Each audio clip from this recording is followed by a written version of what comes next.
నరేంద్ర మోదీ ప్రధాని కాకముందు దేశంలో విద్యుత్ కోతలు ఉండేవని, ఇప్పుడు విద్యుత్ కోతలు లేని దేశాన్ని చూస్తున్నామని కేంద్ర మంత్రి కిషన్ రెడ్డి అన్నారు. సోమవారం ఢిల్లీలో ఆయన మీడియాతో మాట్లాడుతూ ముఖ్యమైన శాఖల్లో పాత మంత్రులే కొనసాగుతున్నట్లు చెప్పారు. తెలంగాణ నుంచి 2 కీలక పదవులు వచ్చాయని, తనకు బొగ్గు గనుల శాఖను, బండి సంజయ్కి హోం సహాయ మంత్రిత్వ శాఖని కేటాయించారని తెలిపారు. దేశంలో విద్యుత్ ఉత్పత్తిలో బొగ్గుది కీలక పాత్ర అన్నారు. నిన్న రాష్ట్రపతి భవన్లో కేంద్ర మంత్రిగా ప్రమాణ స్వీకారం చేసిన కిషన్ రెడ్డికి నేడు బొగ్గు గనుల శాఖను కేటాయించారు.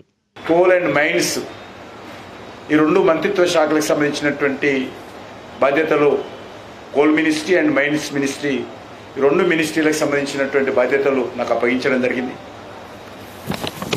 1-2 రోజుల్లో బాధ్యతలు చేపట్టిన తర్వాత అధికారులతో చర్చించి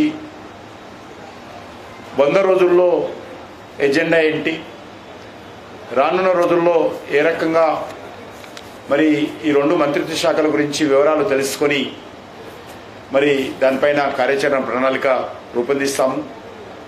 ముఖ్యంగా దేశంలో పవర్ కానీ, ఎనర్జీ కానీ వీటికి సంబంధించి కోలే ప్రధానమైనటువంటి కీలక పాత్ర పోషిస్తున్న విషయం మీకు తెలుసు. అనేక దేశ అభివృద్ధిలో బొగ్గు చాలా కీలక పాత్ర పోషిస్తుంది.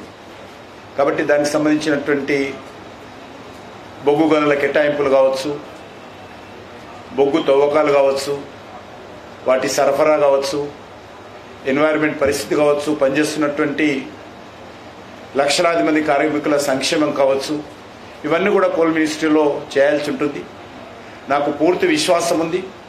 ప్రధానమంత్రి నరేంద్ర మోడీ గారి యొక్క మార్గదర్శకంలో తప్పకుండా ఈ కోల్ మినిస్ట్రీని సమర్థవంతంగా నిర్వహించాలి.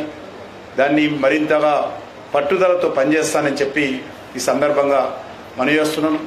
చాలా పెద్ద మంత్రిత్వ శాఖ, కోల్ ఫీల్డ్కి సంబంధించి కావచ్చు, కోల్ ఇండియా కావచ్చు, ఇవన్నీ కూడా సమన్వయం చేసుకుంటూ అనేక సెక్టార్లో ఉన్నటువంటి మరి అనేక సంస్థలు కూడా ఈరోజు బొగ్గు గనులు వారు ఓపెన్ యాక్షన్లో తీసుకొని బొగ్గును ఈరోజు ఉత్పత్తి చేస్తూ ఉన్నారు.